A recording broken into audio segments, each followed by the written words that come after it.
ನಮಸ್ಕಾರ ವೀಕ್ಷಕರೇ, ಇರಾನ್ ನಲ್ಲಿ ಹಿಂದೆ ಯಾವತ್ತೂ ಕೂಡ ಆಗದೆ ಇರುವಂತ ಒಂದು ಬಾಂಬ್ ಬ್ಲಾಸ್ಟ್ ಆಗಿದೆ. ಇದನ್ನ ಕೆಲವರು ಅಂದ್ರೆ ಇರಾನ್ ಏನು ಆರೋಪ ಮಾಡ್ತಿದೆ ಅಂದ್ರೆ ಅಮೆರಿಕ ಮಾಡಿಸಿರೋದು ಅಂತ ಆರೋಪ ಮಾಡ್ತಿದೆ, ಅಥವಾ ಇಸ್ರೇಲ್ ಒಳ ಒಪ್ಪಂದ ಮಾಡಿಕೊಂಡು ಈ ರೀತಿ ಬಾಂಬ್ ಬ್ಲಾಸ್ಟ್ ಅನ್ನ ಮಾಡಿಸಿದ್ದಾರೆ ಅಂತ ಆರೋಪವನ್ನ ಮಾಡ್ತಿದ್ದಾರೆ. ಹಾಗಿದ್ರೆ ಎಲ್ಲಾಯ್ತು ಮತ್ತೆ ಯಾಕಾಯ್ತು ಕಂಪ್ಲೀಟ್ ಡೀಟೇಲ್ಸ್ ಅನ್ನ ಈ ವಿಡಿಯೋದಲ್ಲಿ ತಿಳಿಸ್ಕೊಡ್ತೀನಿ ಬನ್ನಿ. ಕಾಸಿಂ ಸುಲೇಮಾನಿ ಅಂತ ಒಬ್ರು ಇದ್ರು. ಇವ್ರು ಯಾರಂದ್ರೆ ಇರಾನ್ ಅಲ್ಲಿ ಸುಪ್ರೀಂ ಲೀಡರ್ ಅಂತ ಒಬ್ರಿದ್ದಾರೆ, ಆಲಿ ಕಾಮೇನಿ ಅಂತ. ಇರಾನ್ ಅಲ್ಲಿ ಪ್ರೈಮ್ ಮಿನಿಸ್ಟರ್ ಎಲ್ಲ ಆಟುಕುಂಟು ಲೆಕ್ಕಕ್ಕಿಲ್ದೆ ಇರೋ ರೀತಿ ಇರ್ತಾರೆ. ಇರಾನ್ ಅಧಿಕಾರ ಎಲ್ಲ ಆಲಿ ಕಾಮೇನಿ ಅವ್ರ ಹತ್ರನೇ ಇರುತ್ತೆ. ಅವ್ರನ್ನ ಬಿಟ್ಟು ಇರಾನ್ ಅಲ್ಲಿ ಯಾರಾದ್ರೂ ಎಡ್ಡಿದ್ರು ಅಂದ್ರೆ ಈ ಕಾಸಿಂ ಸುಲೇಮಾನಿ ಅಂತ ಹೇಳ್ತಾರೆ. ಇವ್ರನ್ನ 2020ರಲ್ಲಿ ಡೊನಾಲ್ಡ್ ಟ್ರಂಪ್ ಅವರು ಅಮೆರಿಕದ ಅಧ್ಯಕ್ಷ ಆಗಿದ್ದಾಗ ಅಮೆರಿಕ ಒಂದು ಡ್ರೋನ್ ಅಟ್ಯಾಕ್ ನ ಮೂಲಕ ಸಾಯಿಸ್ಬಿಟ್ಟಿರ್ತಾರೆ. ಏನಕ್ಕಂದ್ರೆ ಅಮೆರಿಕ ಪ್ರಕಾರ ಇವರು most wanted criminal, most wanted terrorist ಆಗಿರ್ತಾರೆ. ಸೊ ಅವತ್ತಿಂದ ಕೂಡ ವರ್ಷಕ್ಕೂ ಕೂಡ ಇವಾಗ ನಾವ್ ಯಾವ ರೀತಿ ಪುಣ್ಯ ಸ್ಮರಣೆ ಅಂತ ಮಾಡ್ತೀವೋ ಅದೇ ರೀತಿ ಅವರು ಪುಣ್ಯ ಸ್ಮರಣೆ ಮಾಡ್ತಿದ್ರು. ಈ ವರ್ಷ ಕೂಡ ಅದೇ ರೀತಿ ಅವ್ರನ್ನ ಪುಣ್ಯ ಸ್ಮರಣೆ ಮಾಡುವಾಗ ಎಲ್ಲ ಜನಗಳು ಕೂಡ ಮೀಟ್ ಆಗೋದಕ್ಕೆ ಹೋಗಿದ್ರು. ಇವಾಗ ನೀವು ಈ ಇಮೇಜ್ ಅಲ್ಲಿ ಏನ್ ನೋಡ್ತಿದ್ರು, ಫಸ್ಟ್ ಅಟ್ಯಾಕ್ ಆದಾಗ ಅಲ್ಲಿ ಸ್ವಲ್ಪ ಸಾವು ನೋವುಗಳು ಅನ್ನೋದು ಕಡಿಮೆ ಆಗಿರುತ್ತೆ. ಅದಾದ ನಂತರ ಏನಾಗುತ್ತೆ ಅಂದ್ರೆ ಜನ ಅಂದ್ರೆ ಇವಾಗ ನೀವು ಇಲ್ಲಿ ನೋಡ್ತಿದಿರಲ್ವಾ, ಸೆಕೆಂಡ್ ಅಟ್ಯಾಕ್ ಮತ್ತೆ ಫಸ್ಟ್ ಅಟ್ಯಾಕ್ ಅಂತ ಅಲ್ಲಿಂದ ನಡ್ಕೊಂಡು ಹೋಗ್ತಿರ್ತಾರೆ. ಅಲ್ಲಿಂದ ರೈಟ್ ತಗೊಂಡು ಒಂದು ಸ್ಟೇಜ್ ಹತ್ರ ಹೋಗ್ಬೇಕಾಗಿರುತ್ತೆ ಜನ. ಅಂಡ್ ಸೆಕ್ಯೂರಿಟಿ ಚೆಕಿಂಗ್ ಕೂಡ ಎಲ್ಲಿ ಸ್ಟೇಜ್ ಹತ್ರ ಇದೆಯೋ ಅಲ್ಲಿ ಸೆಕ್ಯೂರಿಟಿ ಚೆಕಿಂಗ್ ಇರುತ್ತೆ. ಅಂದ್ರೆ ಬಾಂಬ್ ಏನಾದ್ರು ಇದೆಯಾ ಅಥವಾ ಮೆಟಲ್ ಏನಾದ್ರು ಇದೆಯಾ ಅಂತ ಬಿಟ್ಟು ಗನ್ನು ಏನಿದ್ರು ಕೂಡ ಸೆಕ್ಯೂರಿಟಿ ಚೆಕ್ ಆದ್ಮೇಲೆ ಗೊತ್ತಾಗ್ತಿದ್ದು. ಅಂದ್ರೆ ಈ ಬಾಂಬ್ ಬ್ಲಾಸ್ಟ್ ಎಲ್ಲಾಗಿದೆ ಅಂದ್ರೆ ಸೆಕ್ಯೂರಿಟಿ ಚೆಕ್ ಗಿಂತ ಹಿಂದೆನೆ, ಅಂದ್ರೆ ಇವಾಗ ಸಹಜವಾಗಿ ಜನಗಳು ಹೆಚ್ಚಾಗಿ ಓಡಾಡ್ತಾ ಇರ್ತಾರಲ್ವಾ, ಅಲ್ಲಿ ಈ ಬಾಂಬ್ ಬ್ಲಾಸ್ಟ್ ಆಗಿದೆ.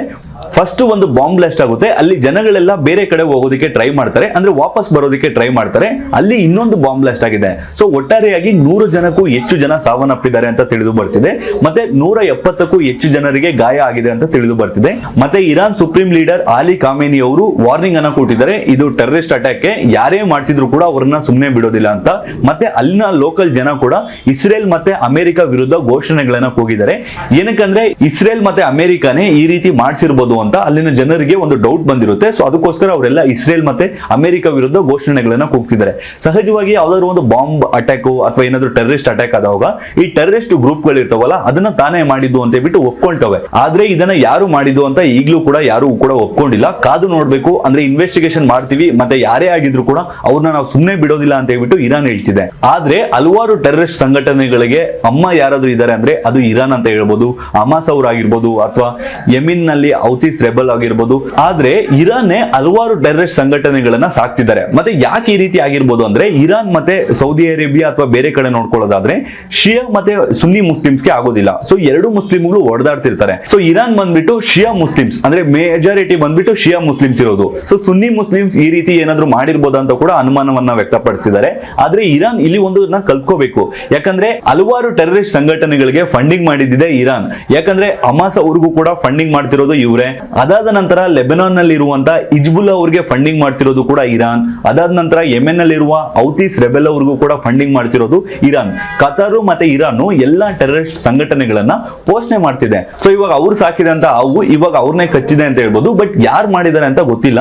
ಏನೇ ಆಗ್ಲಿ ಇರಾನ್ ನಲ್ಲಿ ಈ ರೀತಿ ಅಟ್ಯಾಕ್ ಆಗಿರೋದ್ರ ಬಗ್ಗೆ ನೀವೇನ್ ಹೇಳ್ತೀರಾ? ಅಂದ್ರೆ ಅಮೆರಿಕ ಕ್ಲಿಯರ್ ಆಗಿ ಹೇಳಿದೆ, ನಾವು ಯಾವುದೇ ಕಾರಣಕ್ಕೂ ಇದ್ರಲ್ಲಿ ಇನ್ವಾಲ್ವ್ ಆಗಿಲ್ಲ, ನಾವು ಆ ರೀತಿ ಮಾಡಿಸಿಲ್ಲ ಅಂತ. ಇಸ್ರೇಲ್ ಕೂಡ ಕ್ಲಿಯರ್ ಆಗಿ ಹೇಳಿದೆ, ನಾವು ಯಾವುದೇ ಕಾರಣಕ್ಕೂ ಇದ್ರಲ್ಲಿ ಇನ್ವಾಲ್ವ್ ಆಗಿಲ್ಲ, ನಾವು ಅದನ್ನ ಮಾಡಿಸಿಲ್ಲ ಅಂತ.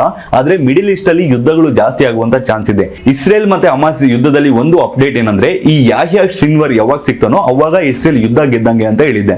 ಯಾಹ್ಯಾ ಸಿನ್ವರ್ ಬಿಟ್ಟು ಇನ್ನೊಬ್ರು ಯಾರಾದ್ರೂ ತುಂಬಾ ಇಂಪಾರ್ಟೆಂಟ್ ವ್ಯಕ್ತಿ ಇದ್ನು ಅಂದ್ರೆ ಅದು ಹಮಾಸ್ ಡೆಪ್ಯೂಟಿ ಚೀಫ್.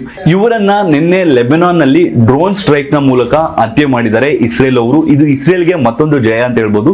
ಯಾಕಂದ್ರೆ ಮೈನ್ ಇವಾಗ ಯಾಹ್ಯಾ ಸಿನ್ವರ್ ಬಿಟ್ಟು ಬೇರೆ ಯಾರಾದ್ರೂ ಒಬ್ಬ ಎಡ್ಡಿದ್ರ ಅಂದ್ರೆ ಹಮಾಸ್ಗೆ ಇವನೇ, ಅಂದ್ರೆ ಈ ಡೆಪ್ಯೂಟಿ ಚೀಫ್.